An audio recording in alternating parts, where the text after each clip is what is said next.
Hello everyone, back tuning into today's second video. We're going to have a look at the weather for the next week to 10 days. For today's second video, that will take us around the 7th of October, and we'll be able to extend out beyond that with the extended GFS and ECMWF ensembles over to around a couple of weeks. So it takes us pretty much through the first half of October.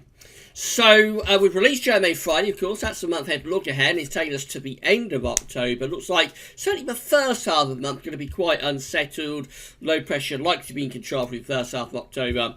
Possibly a few hints of something a little bit drier. Perhaps a bit colder though coming along in the second half of the month. Have a look at JMA Friday and see what's going on there. We're going to start off in the tropical Atlantic. So we've got two areas of interest, of course. We've got Tropical Storm Karen just here. That's been around for quite a while. And we've also got Category 4 Hurricane Lorenzo just there. So at the moment, Tropical Storm Karen is giving 40 mile an hour sustained winds with a central pressure of 1,005 millibars, and Karen is moving northeastwards at 7 miles per hour. This is the forecast track for Tropical Storm Karen over the next few days. So that's the current position of Karen. Just there, it looks like Karen is going to be moving in that sort of direction. I mean, turning back on itself to be around there as a post-tropical depression by Monday. Very shortly, Karen will be going down to tropical depression and then to a post-tropical depression. That'll probably be sometime tomorrow. So it looks like Karen is virtually done with her run. Going to carry on for a little while longer, but by Monday it looks like that's pretty much the end of what will then be post-tropical depression Karen. Then of course we've got Lorenzo just here. So major hurricane, this one. It currently is giving maximum sustained winds of 145 miles per hour with a central pressure of 937 millibars. And moving north-northwestwards at 14 miles per hour. Obviously a major hurricane at Category 4. Going to retain major hurricane status over this weekend. That's the current position. And they're going to head off in that sort of direction to Monday, still as a major hurricane at that point. By Tuesday, down to Category 2. And then by Wednesday next week, it looks like Lorenzo is going to be moving into the Azores. So quite unusual to get a hurricane to the Azores, but it looks like that's what Lorenzo is going to be doing by the middle of next week. Not as a major hurricane by that point, but still as a hurricane. So you can see the wind speeds with this, and that determines what category it's going to be at, of course. So for today, it's giving 145 mile an hour winds, of course. So that's Category 4. It retains Category 4 status through the weekend. By the middle of next week, going down to Category 1 as it gets to the Azores. So it looks like this will be a Category 1 hurricane by the time it reaches the Azores. But still a very significant hurricane, even then. So either Category 2 or Category 1 as it gets to the Azores. Very significant hurricane indeed. Moving into the Azores through the middle of next week. And then beyond that, we may see some impacts from Lorenzo for ourselves. Right, so this centering temperature, we're currently standing at 14.6, which is an anomaly of 0.8 of a degree above average. So it is actually, this has been creeping up a little bit over the past few days. This is actually now turning into a milder than average September. There will still be a downwards correction at the end of the month. We may shave off 0.1 or 2 of a degree before the end of the month as well with this. But I think we're probably now going to come in over 14 degrees. Actually, I'll be anticipating with the downwards correction, we will probably finish up somewhere for around 14.0 to perhaps 14.2 13.2. So a little while ago I thought it'd probably come in under 14, but now I'm thinking probably will come out just above 14 Celsius, at or just above 14 Celsius, even with the downwards correction. It's actually quite a while since we had a centering temperature in September in the 14th. This is the CT page from Gasworth. It's got all the CTs going all the way back in monthly periods, going all the way back to 1659. If we scroll down through the years of decades of centuries, we come down to the current year, 2019, just there.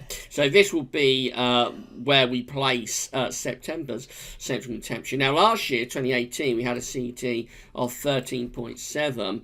2016, we had a CT of 13.5. 2015, so 2017, we went down to 30.5 I should say.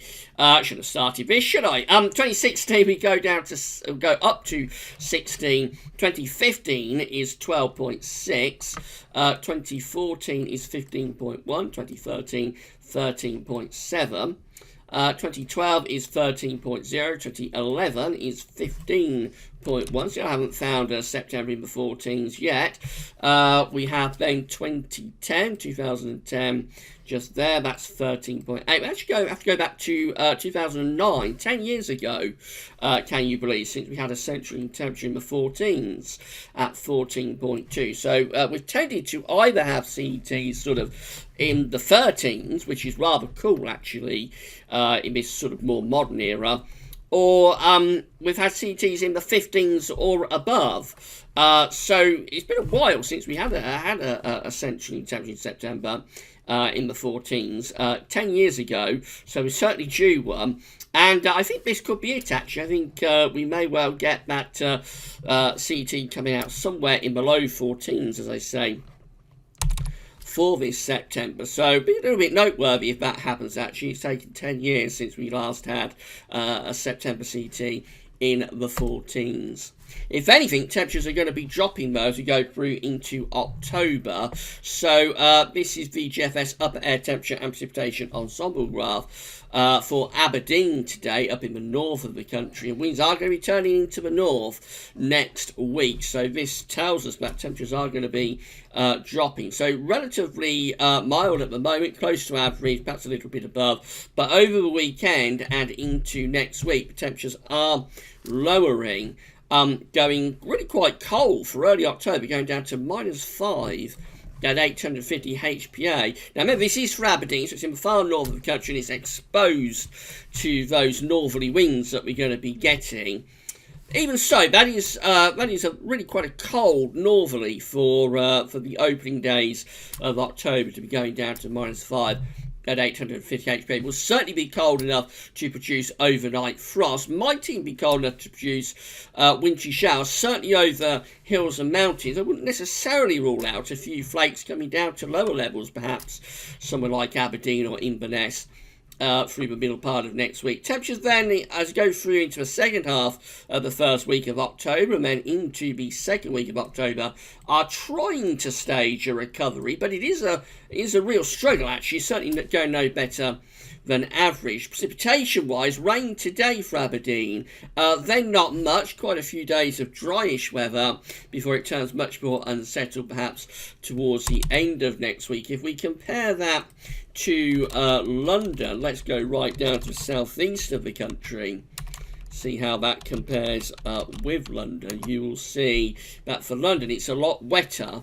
We do also get quite a potent cold snap even down in London. We see the temperature going down to between 0 and -5 at 850 HPA. It's not quite as cold for London, but even so, quite a drop in the temperature through the middle part of next week.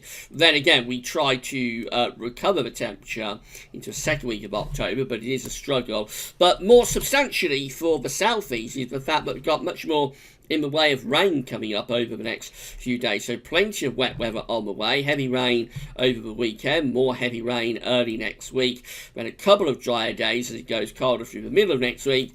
And then, more heavy rain in the second half of next week and through to the second week of October. So It's a very unsettled first half to October, and not overly warm either.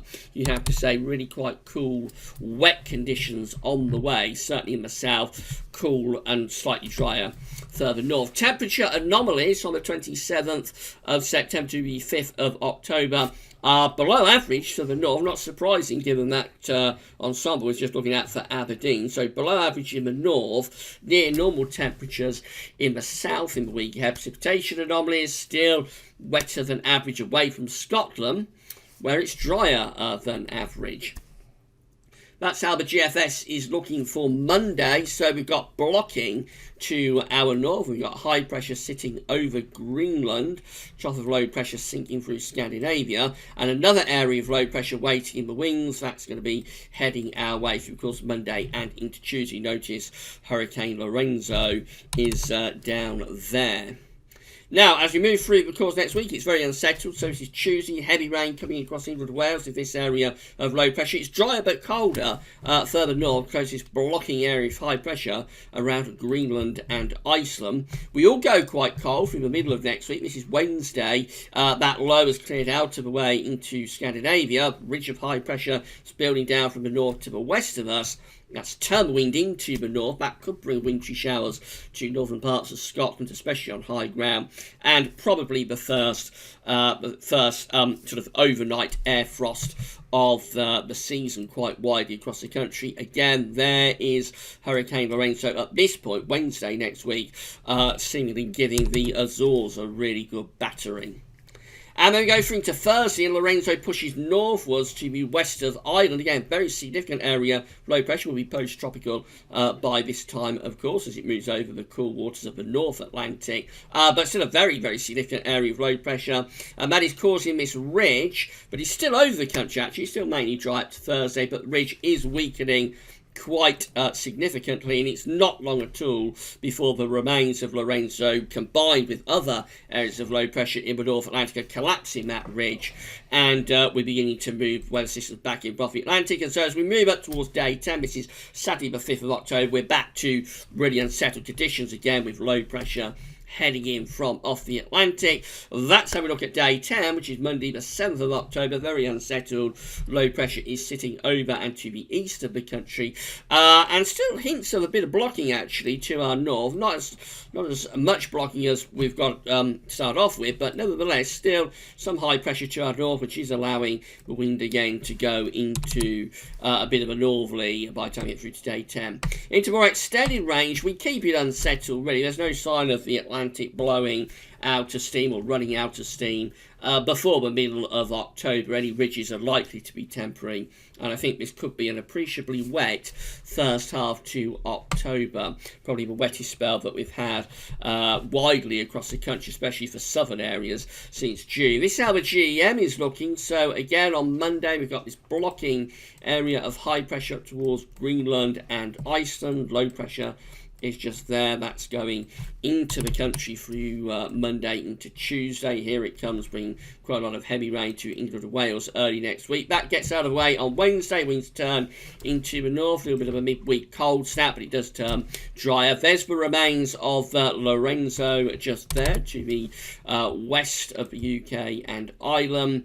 The remains of Lorenzo combines with other low pressure in the North Atlantic to start to collapse this ridge. So by the end of next week, we're going back to unsettled conditions, and then into the following weekend, the first weekend of October, where wet and windy, really low pressure is barreling in from off the Atlantic, bringing quite a lot of wet weather, and it is pretty cool as well. We're on the cool side of the jet stream. The jet stream here is indicated by the black line, so that's a little bit to our south. So we're cool and unsettled with the GEM up to day 10.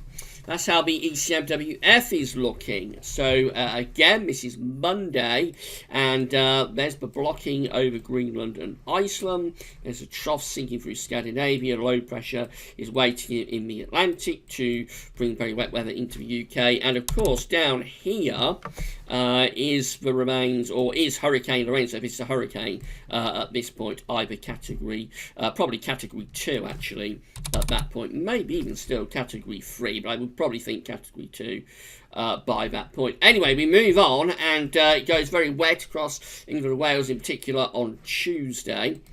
Then we get through to Wednesday. There's Lorenzo moving into the Azores. These little areas just here are the islands of the Azores. They look a little bit menaced, I have to say, with Lorenzo sitting just to the west of them. For us, we're into this northerly wind, so it's going drier and colder through the middle part of next week. Could be some wintry showers for the northern part of Scotland, probably the first widespread overnight air frost of the season. And into the second half next week, the other models aren't doing this, but look what the ECM does with Lorenzo into the second half of next week. This is Thursday. We're under this ridge of high pressure. It's mainly dry but quite cold. There's the remains of Lorenzo to the north of the Azores. As we get to Friday, we bring, or the ECM actually brings Lorenzo into Ireland.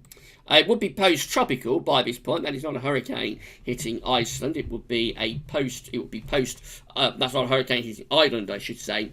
It would be post-tropical storm or post-tropical depression, Lorenzo.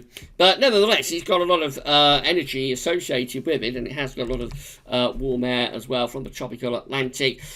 Doing something very, very similar to what Ophelia did a couple of years ago in October. I think it was the 16th of October, or the 15th to the 16th of October, 2017, that we had the remains of Ophelia, Hurricane Ophelia, moving into the Republic of Ireland. And it brought all those bizarre sort of Martian coloured skies, and a lot of very warm air was associated with it. But for Ireland, there was also very, very significant wind with that as well. So Lorenzo is doing something quite similar to what Ophelia did a couple of years ago with this particular forecast for the ECM. Do bear in mind that the GEM and the GFS have this low pressure out to the west of Ireland, and it finishes up being absorbed with this area of low pressure just here on most of the other model outputs. So the ECM could be an outlier on the way it's moving the remains of Lorenzo in towards Ireland. But it will be one to watch anyway. Let's go through next week. Into more extended range, same as with the other models, but Ridge is very quickly broken down as we go into its first weekend of October. So wet and windy weather then as we go into up to day 10. That's how we looked at day 10, which is Monday the 7th of October. High pressure is to our south, low pressure is to the north, and we still look pretty unsettled, especially for northern parts of the country. These are the options on the table within the ECM ensembles today for day 10. This gets us to the 27th. It will get us to the from the 27th of September to the 10th of October. So the 7th of October, will be day 10. It's been a very long day, sorry about that. At day 10, these are the options that we've got. 15 members of the ECM ensembles have low pressure into our northeast, high pressure blocking around Greenland, low pressure in the middle of the Atlantic, and another ridge across northern parts of France. We look generally quite unsettled with those 15. Another 12 have a big area of low pressure, big trough centred over the top of the country, very wet and windy with those, and really autumnal. 9 with low pressure to our east and southeast, a ridge out to the west, and wind is in from the north with those 9. 8 just here with low pressure to our east. They're going to be very unsettled and cool as well. And then 7 just there with low pressure in the middle of the Atlantic, high pressure to our south, and that's dragging up wind from a southwest direction. That's probably the warmest option that we've got on the table. In 2 weeks' time, these are the options we've got for the ECM ensembles. This is for the 12th of October. We have 15 members of the ECM ensembles with low pressure right over top of the country. 10 with high pressure out to our northwest, low pressure to us our east and southeast. They're bringing cool northeasterly winds. 8 with a ridge in from the Atlantic. They're going to be a drier option, a little bit warmer as well. 6 with high pressure sitting over Scandinavia. They'll be bringing in easterly winds, and another 6 with a ridge over the top of the country. And then finally, number 6 with high pressure just to our west, low pressure to the east, and they're bringing down quite cool northerly winds. So lots of options there. By the time we get through to 2 weeks away, which is taking us towards the middle of October, probably shifting, if anything, towards higher pressure, but not necessarily a particularly warm ridge of high pressure. Finally, the Southern CFS V2 was forecasting October around 3 days ago. It hasn't updated since then for either the monthlies or the weeklies. Unfortunately, hopefully they'll get some updates going soon at the CFS website. But this is what it showed a couple of days ago for October. Looked unsettled then. Low pressure over and to the west of the country and bringing in those westerly winds. It was forecasting temperature anomalies in October to be significantly milder than average, and if anything a little bit on the wet and average side, you could probably increase that rainfall signal more than that. I think it would be a relatively wet month if that 700 millibar high anomaly came off during October as it was forecasting there, and temperatures probably won't be quite as warm as it's showing either. And then last but not least, if you're enjoying the videos at the moment, please can you consider becoming a patron for Gaz Weathers. We've got 62 patrons so far. Hello and a big thank you to our 62 patrons. So if you would like to become a patron of Gaz Weathers and give an ongoing monthly donation to help us pay for the website and keep the content online, then all you need to do is come to the Gaz Weathers Patreon page. We link to this in the description at YouTube and on all pages at Gaz Weathers. Go to the Patreon page, sign up for a Patreon account, and then give an ongoing monthly donation from anything from $1 a month upwards to Gaz Weathers, and by doing that you become a patron. And we'll give you a mention and say thank you so much for doing that in the videos. All the videos and all the output is going to be kept completely free. So with Patreon, you can actually do paid content. You can do exclusive sort of subscription content, but we don't want to do that at Gaz Weathers. We want to keep everything free, all of the videos and all of the written posts and everything else. We want to keep it completely free for everybody to be able to see and read when they would like to. So we're not going to be going sort of pay-per-view, but if you can give a donation, become a patron, Gaz Weathers, please can consider doing that. Also, you can come to the Gaz Weathers PayPal page and sign into your PayPal account and then give a donation. It could be any amount of money that you would like to Gaz Weathers. Whether you do it through PayPal, where you become a donor, or whether you do it through Patreon, become a patron, you're going to get a mention in the videos. We'll say thank you so much for doing that. You might want to mention for your business or for your website. We're happy to go to your website and feature it in the video. So it's however you want that shout out, really, how you want that mention, we're happy to do it. And of course, if you'd like to stay anonymous, as some people have chosen to do, they'd rather not have a mention in videos, then that's absolutely fine as well. Just leave a note with your donation or when you sign up to Patreon to let us know how you would like us to do that, and that's absolutely fine, no problems at all.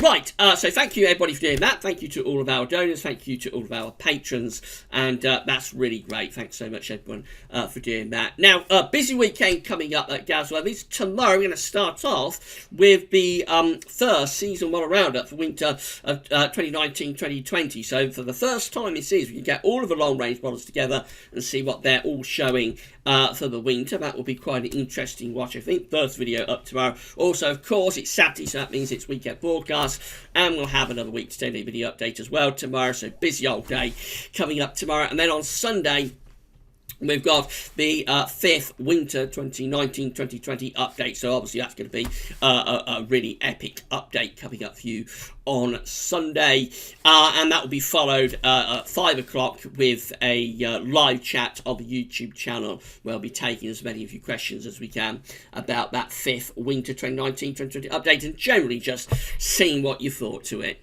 Right, so keep checking back over the weekend to website for all of the updates, but that's all for now, and thanks for watching.